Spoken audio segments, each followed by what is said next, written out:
Welcome to Hood Champion, Boxing and Sports. In boxing, you find a way to win or you find a way to lose. The U.S. is at war with Iran. But you got to understand, you got war, you got boxing, you got sanctions. Saudi Arabia, Turki Alalshikh. Let me tell you something. Nothing here is presenting new classified information or asserting secret pacts. This is a reasoned analysis based on known geopolitics and sports economics. The goal is to explore plausible effects and not to make unverifiable claims. So we're not going to take it to the stupid. But you know what? Why all this matters, right? Boxing today is not just a sport. It's a global business ecosystem involving promoters, sanctioning bodies, TV and streaming rights, sponsorships, global fan markets, government-linked investors. In Saudi Arabia, and old Turki Alalshikh, you know, when Turkey's in the house, every day is Thanksgiving. Through entities like Sela and alliances with ZUFFA, has rapidly become one of the biggest financial engines in the sport. So when people start asking questions, what happens if geopolitics shift, especially during wartime? Look, it's a valid business and risk question, not a conspiracy. That's why I'm doing this video, because that's what I'm over here thinking. You got to understand the U.S.-Saudi relationship in context, the strategic alliance. The United States and Saudi have worked together for decades on energy security, regional security strategy, counterterrorism, economic cooperation. So this extends beyond oil into sports investments, entertainment, tourism, infrastructure. So when Saudi capital flows into the U.S., it is part of a broader working relationship, not a side deal limited to solely boxing. Now, as far as Saudi involvement in boxing, Saudi influence in boxing is very real. We all know it, no matter where you are in the world. If you're somewhat involved with boxing, you know about Saudi and Turki Alalshikh, because when he's in the house, every day is Thanksgiving. That influence is real. Huge payout for fighters, hosting global fight events, partnerships with American-based promotions, major American-based promotions, creation/support of ZUFFA boxing and broadcast deals and high-visibility boxing cards. This has raised financial potential and structural dependency. So there's a perception that Saudi money can override traditional boxing politics. And in some cases, that's very true. Where money equals leverage, promoters and sanctioning bodies take notice. Now, politics, war, and sport. War on the international conflict rarely stops sports entirely, but it can reshape economic and diplomatic relationships. Examples from history. The Cold War. Y'all know about the Cold War, right? It impacted Olympic participation. Conflicts affected World Cup relations. Athletes were banned during geopolitical tensions. Sanctions affected sponsorship deals. Sport doesn't exist in a vacuum. So the core concern here, if the U.S. and Saudi were to become politically distant or adversarial due to a large geopolitical event, what happens to Saudi funding boxing in the U.S.? What happens to that Wu-Tang cream, cha-ching-ching, dollar bill, y'all? Shit could impact boxing if there's a strain on that relationship. You got to understand the government sanctions and regulatory action. In wartime and during political fallout, sanctions could limit Saudi investing. That's if the U.S. and Saudi, come a bit distant. Visa restrictions could affect officials. Government agencies could restrict capital flows. So if Saudi investors are legally limited from spending in the U.S., boxing deals could become frozen or renegotiated. And Turki Alalshikh is putting up all the money for ZUFFA. That seems to be the best thing in boxing right now. But all of that could be frozen or could fall apart real quick. Real quick. So y'all need to pay attention. Broadcast and media rights, repercussions. Much of the new Saudi-linked boxing money is tied to TV deals with Paramount, streaming rights, Paramount as well. All that shit. I don't know if y'all saw the deal that just happened. Y'all need to go out there and read on it. Saudi Arabia is, they're controlling a whole lot right now. I'll just leave it as that. But it could be TV deals, streaming rights, international broadcast agreements. If the relationship were to sour, American networks might pivot away from Saudi-backed cards, and domestic media could favor non-aligned fight promotions. Just makes you wonder what's going to happen when it talks about event hosting in the United States. If Saudi partnerships become politically sensitive, hosting Saudi-branded events in the U.S. could be paused. Local promoters might avoid Saudi funding due to public perception, which I doubt that the promoters want that money. But sponsors might pull out to avoid political backlash, just depending on how big the sponsor is and, if and just how great the impact could be. But sanctioning bodies could react. Now, we already know the WBC, WBA, IBF, IBO, Turki Alalshikh ain't really trying to mess with them. But it seems like Turkey's already had a couple agreements in place to fund some events. Going forward, I don't know what all or how Turkey's going to be involved or Saudi's going to be involved. But I'll just say the sanctioning bodies could react. And those organizations, they're already criticized for sanctioning fees and perceived corruption.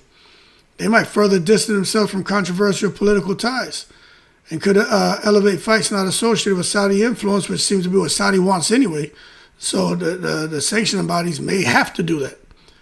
And this could lead to fragmentation of belts, parallel championship tracks, a return to more independent promotion dominance, which seems to be what Turki Alalshikh wants, but it may be forced, depending on that Saudi-U.S. relationship. Now, Saudi might not turn away. Even if the U.S.-Iran tensions rise, it's unlikely that Saudi would completely abandon economic ties with the U.S. But I did see something out there on the internet. But you just can't trust what you see on the internet.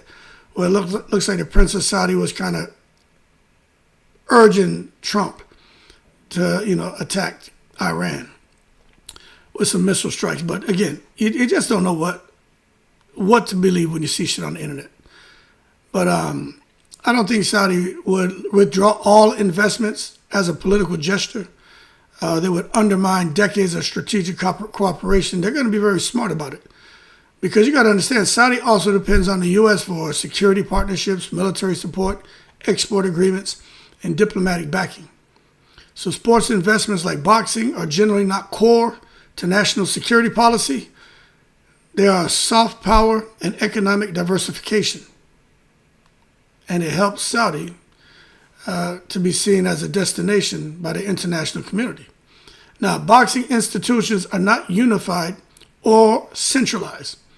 Unlike sports with centralized international governing bodies like FIFA, boxing's fragmented as hell, promoter-driven, sanctioned by multiple entities, and dependent on private capital. This means if Saudi backing becomes difficult in the United States, other promoters can fill the void. They just haven't wanted to do it over the years, and they've been very particular about who they promote in fights, and that's why so many fighters have been sidelined and big fights weren't able to be made. Saudi came in and everything started moving again. So if they back out, you would think things would freeze. But fighters can still operate through, top U.S. promoters. It's just the money won't be there. And networks will still want big fights. So, it just reduces the chances that Saudi boxing investment is the only pathway for major fights in the U.S. It just won't have to generate the kind of money that they're guaranteed with Saudi being involved. So for me as a fan, there's real concern. And my concern is more about risk exposure. You know what I'm saying? Could the U.S. halt Saudi-linked boxing in the United States? That's my question. So I guess what I'm really asking is the sport too dependent on foreign money? Is boxing's future tied to geopolitical favor? And what happens to fighters if Saudi funding dries up? Meaning they just can't, put on events here in the States and money's not allowed to flow into these events. What happens if Saudi is no longer funding boxing? These are business risk questions, not conspiracy. And the honest answer is I think boxing would probably adapt. Just fighters would be pissed off, promoters would be sour, but fighters would be pissed. You see, it's not because Saudi money isn't powerful. It's because the sport has gotten so used to Saudi Arabia really pumping a lot of money into the sport of boxing. But don't get it twisted. Boxing would adapt because there's other billion-dollar ecosystems that may want to get involved. But I just think with Saudi, it's much easier because they print their own money and shit, and they don't seem to really. I'm not gonna say they don't care about losing money on events, but I just think they're in a much better economic position.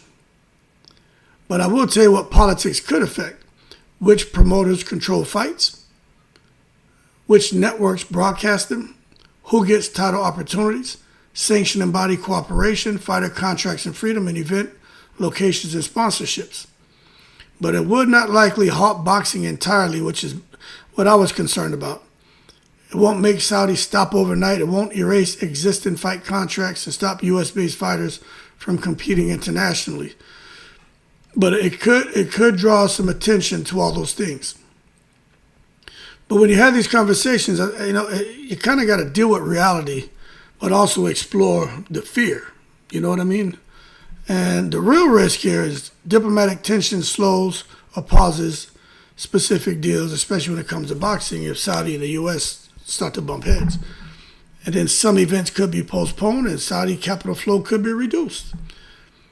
But that's a real risk. But an unrealistic fear is complete ban of Saudi involvement. It's impossible. They put too much money into the country. Another unrealistic fear is that U.S. government seizing all Saudi-linked boxing contracts. I just don't see that happening. And boxers being forbidden from fighting due to geopolitical tension. Like, that's not going to stop people from fighting. And the show must go on. It's probably on a much smaller scale. Governments don't typically intervene at that granular sports level unless national security is explicitly threatened. That's when everything shuts down. Everything. So it has nothing even to do with sports. That's across the board. And a war with Iran, even a major one, doesn't automatically translate into U.S. sports shutdown, Saudi disengagement from U.S. business. But, some people say, well, Hood Champion, why are you talking about that? Because I think the shit matters, And plus you get a little peek behind the tent flaps of what's on my mind, you know what I'm saying? Not everything on my mind is talking about Clarissa Shields' ass. That's the fun stuff. But this is the important stuff. The stuff y'all don't hear me talk about too much. You know what I'm saying?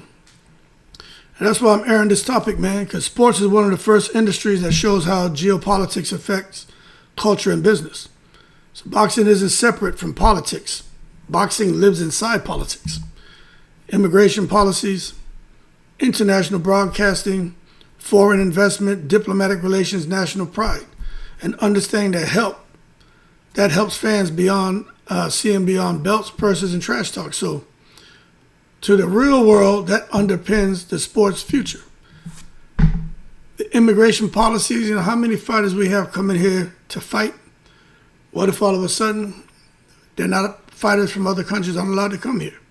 What if our fighters aren't allowed to leave the United States and go elsewhere and fight? What if there becomes an issue with international broadcasting? What if the zone goes down? You just don't know.